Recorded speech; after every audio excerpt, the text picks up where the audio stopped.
5th லெசன்ல தொலைவு பண்புகள் அப்படின்னா என்னன்னு பார்க்க போறோம். இதுல வந்து ஃபுல்லா நம்ம என்ன பண்ண போறோம், ஃபார்முலா மட்டும் தான் படிக்க போறோம். ஏன்னா ஃபார்முலா தான் என்னது முக்கியமா இருக்கு இதுல சம் பண்றதுக்கு. இப்போ இதுல என்னென்ன சம்முக்கு என்னென்ன ஃபார்முலா அப்படிங்கிறத பார்ப்போம்.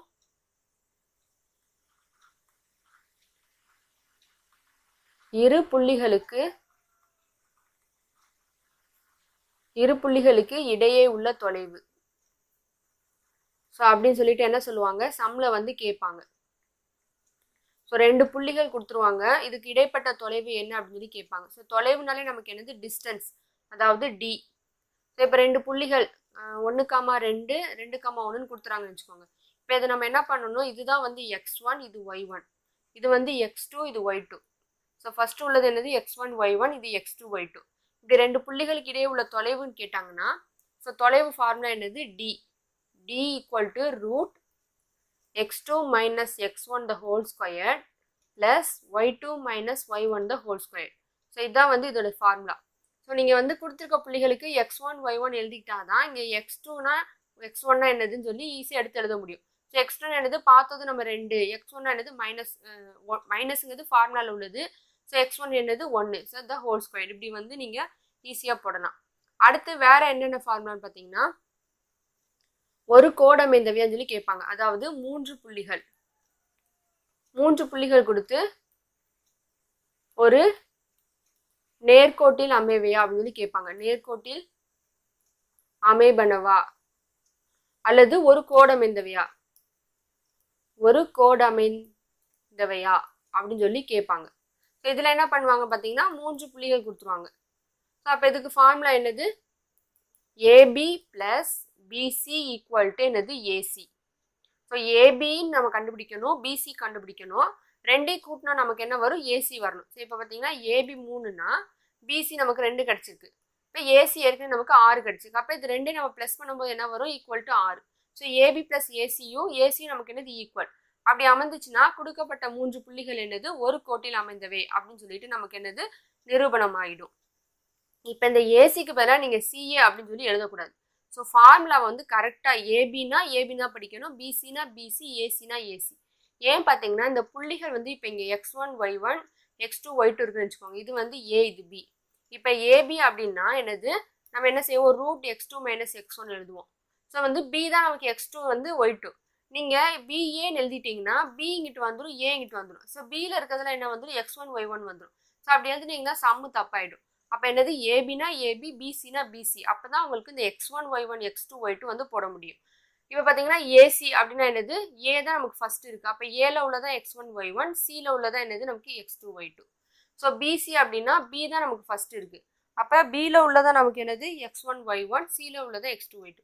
அதுக்காக தான் சொல்கிறேன் ஃபார்முலாவில் இந்த ஏபி பிசி ஏசி ஃபார்மேட் என்ன செய்யாது, மாற்றக்கூடாது. அடுத்து என்ன கேட்பாங்க அப்படின்னு பார்த்தீங்கன்னா 3 புள்ளிகள் கொடுத்துருவாங்க. ஸோ 3 புள்ளிகள் வந்து செங்கோண முக்கோணத்தை அமைக்குமா அப்படின்னு சொல்லி கேட்பாங்க. செங்கோண முக்கோணத்தை அமைக்குமா அல்லது செங்கோண முக்கோணத்தின் உச்சிகளா அப்படின்னு கொடுத்துருவாங்க. ஏன் இதுல 3 புள்ளிகள் அப்படின்னு பார்த்தீங்கன்னா ஒரு முக்கோணத்துல என்னது 3 புள்ளிகள் தான் இருக்கு, ஏபிசி. ஸோ இது வந்து முக்கோணம், இது வந்து செங்கோண முக்கோணம் அப்படின்னா என்னது நமக்கு. ஸோ இதுவும் பார்த்தீங்கன்னா உங்களுக்கு ஒரு முக்கோணம் மாதிரி தான், ஏபிசி. ஸோ இதை வந்து நம்ம என்ன பண்ணுறோம், கிராஸாக போட்டிருக்கோம்.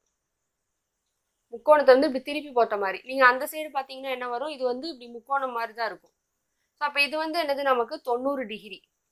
அப்போ இது வந்து நமக்கு என்னது ஒரு செங்கோண முக்கோணம். ஸோ 90னா என்னது செங்கோணம். இப்போ செங்கோணம் முக்கோண வடிவத்தில் இருக்குது.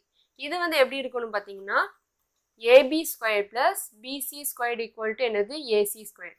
ஸோ இந்த ஏபி ஸ்கொயர்டையும் பிசி ஸ்கொயர்டையும் ப்ளஸ் பண்ணும்போது நமக்கு வந்து என்னது ஏசி ஸ்கொயர் ஈக்குவலாக கிடைக்கணும்.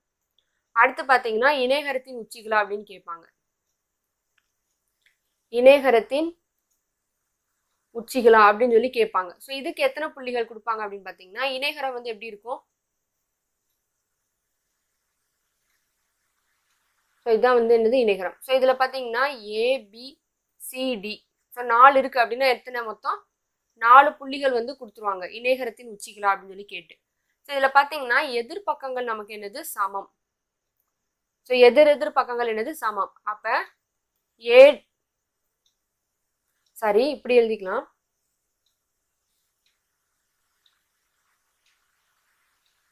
ஸோ கீழேருந்து எழுதணும் ஏபி சிடி. ஸோ அப்போ நம்ம எதிர்பக்கங்கள் சமநிலை முடிவு ஏபியும் சிடியும் சமம். அடுத்து வந்து பிசியும் ஏடியும் சமம். ஸோ அப்போ பார்த்தீங்கன்னா சம் பண்ணும்போது எப்படி எழுதணும், ஏபியும் சிடியும் நமக்கு சமமாக வரணும். அடுத்து என்னது பிசியும் ஏடியும் சமமாக வரணும். ஸோ ஏடிக்கு பதிலாக டிஏன்னு போட்டுறக்கூடாது. என்னது ஏபியும் சிடியும் சமமாக இருக்கணும். அடுத்து பிசியும் ஏடியும் நமக்கு ஈக்குவலாக இருக்கணும். அடுத்து பார்த்தீங்கன்னா சதுரத்தின் உச்சிகளா அப்படின்னு சொல்லி கேட்பாங்க. சதுரத்தின் உச்சிகளா அப்படின்னு. ஸோ இதுக்கு எத்தனை புள்ளிகள் இருக்கும்? சதுரங்கிறது என்னது 4 பக்கங்கள் உடையது. So ABCD. அப்போ இதுக்கு எத்தனை பார்த்தீங்கன்னா 4 புள்ளிகள் கொடுத்துருவாங்க. ஸோ 4 புள்ளிகள் கொடுத்துருவாங்க. இது என்னது எல்லா பக்கங்களும் சமம். ஸோ சதுரத்தின் அனைத்து பக்கங்களும் சமம் தான். இது 2 சென்டிமீட்டர்னா இது 2 இது 2 இது 2 தான். இதுல வந்து எதிர்பக்கங்கள் தான் சமமா இருக்கணும் இணைகரத்துல. ஸோ சதுரத்துல பார்த்தீங்கன்னா எல்லா பக்கங்களும் சமமா இருக்கும். அப்போ AB equal to BC equal to CD equal to AD. So 4மே என்னது நமக்கு ஈக்குவலாக வரணும். இப்போ இதில் பார்த்தீங்கன்னா இதில் 4 கிடைச்சா போதும், இதில் 6 கிடைச்சா போதும். இது எல்லாத்துலேயுமே இதில் 8 இதில் 8 இதில் 8 இதில் 8னா எல்லாமே 8 தான் கிடைக்கணும். அப்போனா தான் வந்து கொடுக்கப்பட்ட புள்ளிகள் வந்து ஒரு சதுரத்தின் உச்சிகளாக அமையும். அடுத்து இன்னொன்று பார்த்தீங்கன்னா மூலை விட்டம். ஸோ சதுரத்தின் மூலை விட்டங்களும் நமக்கு எப்படி இருக்கணுமா, சமமாக இருக்கணும். அப்போ மூலை விட்டம்னா நமக்கு என்னது, மூலை விட்டம். ஸோ மூலை விட்டம் என்னது, ஏசி ஈக்குவல் டு என்னது பிடி. ஸோ ஏசிக்கும் பிடிக்கும் தானே அந்த மூலை விட்டம் கனெக்ஷன் இருக்குது. அப்போ மூலை விட்டம் ஏசியும் பிடியும் சமமாக இருக்கணும். ஸோ ஒரு சதுரத்தில் பார்த்தீங்கன்னா பக்கங்களும் சமமாக இருக்கணும், நமக்கு மூலை விட்டங்களும் சமமாக இருக்கணும். இப்போ இந்த ஃபார்முலா வச்சு தான் நம்ம என்ன செய்ய போகிறோம், சம் பண்ண போகிறோம். ஃபஸ்ட்டு எடுத்துக்காட்டு 5.8 5.9. அதில் ஃபஸ்ட்டு 5.8 எடுத்துக்காட்டு பார்க்கலாம். இதில் பார்த்தீங்கன்னா 2 புள்ளிகள் கொடுத்துருக்காங்க. -4,3 2, -3 என்ற புள்ளிகளுக்கு இடையே உள்ள தொலைவு காண்க. ஸோ இதில் பார்த்தீங்கன்னா வெறும் டி மட்டும்தான் கேட்டிருக்காங்க தொலைவு. தொலைவுக்கு ஃபார்முலா நமக்கு என்ன தெரியும், D equal to root x2 - x1 the whole squared plus y2 - y1 the whole squared. இப்போ இது வந்து நமக்கு என்னது, x1 இது y1 இது x2 இது y2 equal to root. So x2 நமக்கு என்னது 2, இது ஃபார்முலாவில் இருக்கிற மைனஸ். x1 வந்து என்னது, x1 வந்து -4, so -4 the whole squared plus y2 என்னது -3, இது ஃபார்முலாவில் இருக்கிற மைனஸ். ஸோ மறந்துடக்கூடாது, ஃபார்முலாவில் இருக்கிற மைனஸ். y1 வந்து 3 ஈக்குவல் டு ஹோல் பவர் 2, அதாவது ஸ்கொயர். ஸோ இப்போ என்ன பண்ண போகிறோம், ரூட் 2, இப்போ மைனஸ் இன்ட்டு மைனஸ் என்னவாகும், +4 ஆகும். +4 the whole squared plus. So நம்ம ரெண்டையும் கூட்டி எனக்கு பண்ணணும்னா அதே குறி போடணும். ஸோ ரெண்டும் சேம் சிம்பிளாக இருந்துச்சுன்னா ரெண்டையும் கூட்டணும். 3 3 6 கூட்டி அதே குறி மைனஸ் நம்ம போட்டணும். the whole squared equal to root 4 2 எத்தனை 8 the whole squared plus -6 the whole squared. So இதை வந்து நம்ம இப்போ என்ன பண்ண போகிறோம், 8 8 எத்தனை 64 ப்ளஸ் 6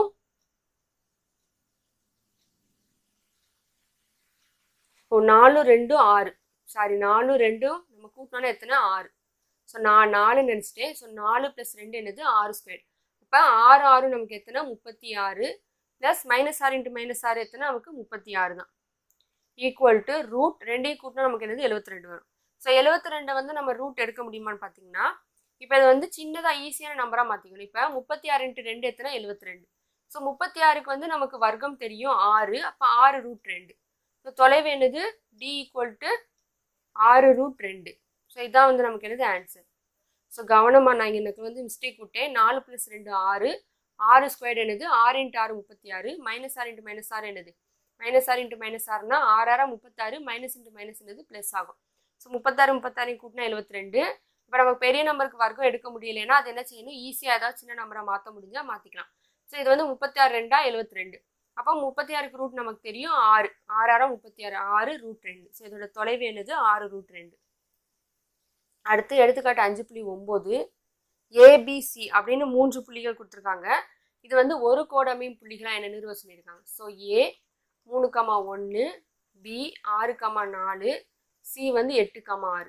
ஸோ ஒரு கோடமை புள்ளிகளா அப்படின்னா நம்ம எப்படி பண்ணலாம் பார்த்தீங்கன்னா, இதுக்கும் நம்ம வந்து டிங்கிற தொலைவு ஃபார்முலா தான் யூஸ் பண்ண போகிறோம்.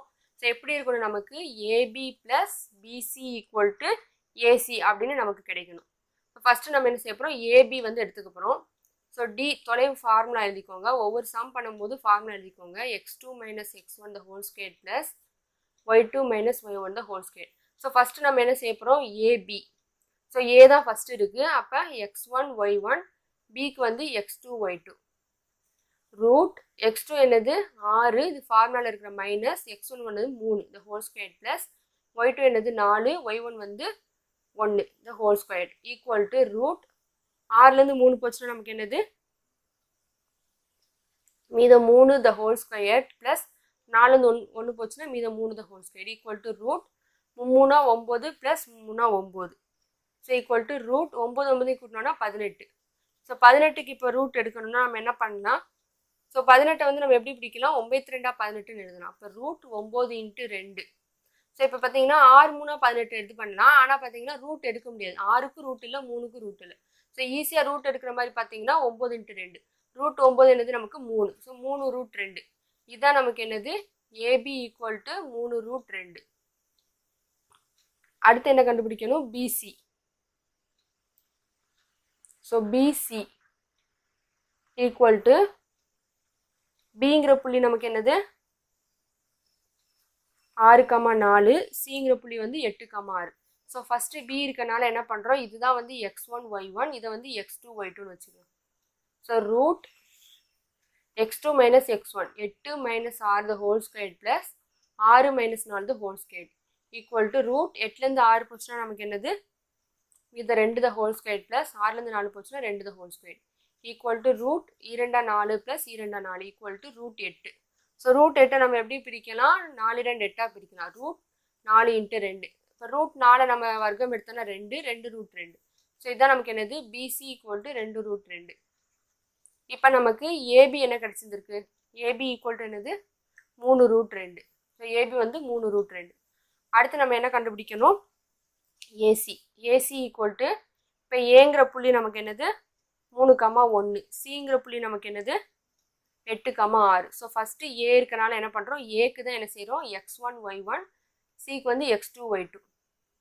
ஸோ ஃபார்முலா படி எழுதணும்னா என்னது root x2 minus x1. x2 வந்து 8 மைனஸ் x1 வந்து 3 the whole square plus y2 வந்து 6, y1 வந்து -1 the whole square equal to root 8லேருந்து 3 போச்சுன்னா நமக்கு என்னது 5 த ஹோல் ஸ்கொயர் ப்ளஸ் 6லேருந்து 1 போச்சுன்னா 5 த ஹோல் ஸ்கொயர். இப்போ இதை வந்து நம்ம எப்படி எழுதுனா ஈக்குவல் டு ரூட் 5 ஸ்கொயர் போட்டோன்னா 25 ப்ளஸ் 5 ஸ்கொயர் போட்டோன்னா 25 ஈக்குவல் டு ரூட் 2 கூட்டினோன்னா 50. ஸோ 50 நம்ம எப்படி எழுதுனா 25 × 2 பிரிக்கலாமா. இப்போ 15 50 போட்டோம்னா 10க்கு நமக்கு வர்க்கம் தெரியாது, 5க்கும் தெரியாது. இதே 25 போட்டோம்னா நமக்கு ஈஸியாக இருக்குது. So root 25 + 2. ஸோ ரூட் 25க்கு நம்ம வர்க்கம் எடுத்தோம்னா 5 ரூட் 2.